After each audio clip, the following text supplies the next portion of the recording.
Jan cha jan sung loi akan zang fa du kan biak mi kan beten min thang chat nung kau se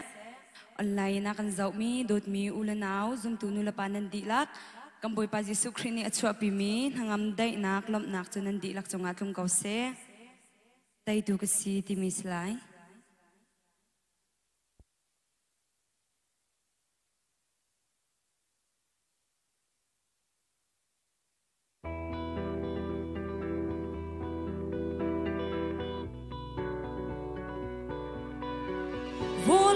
Tin an ka zoi kasining an ka musa nang tunat ling lo bitan bawan di milong kinter ka zuam ti ka na bay dong na ka thầm chi dây ta đã hi lấy ya ka xem nga tin ka ru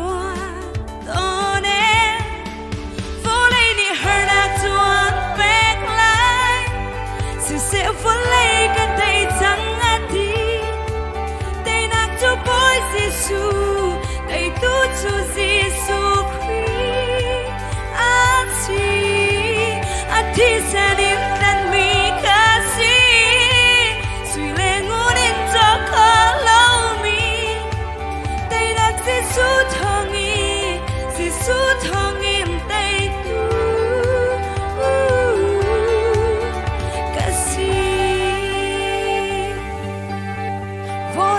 in an ka zoi kasining an ka musa nang tunat ling lo bitan bawan ti si se ka tha zang der chana si su thon na ka lang chi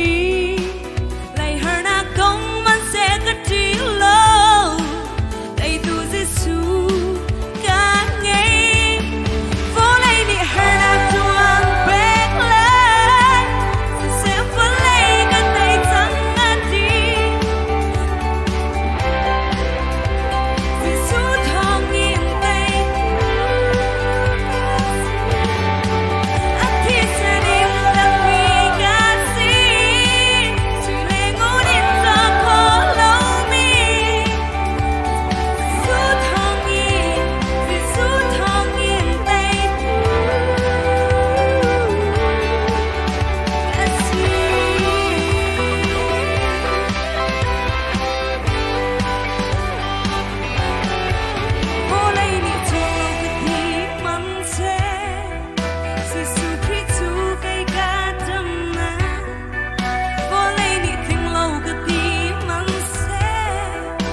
Sabi pala siya ng pepekose.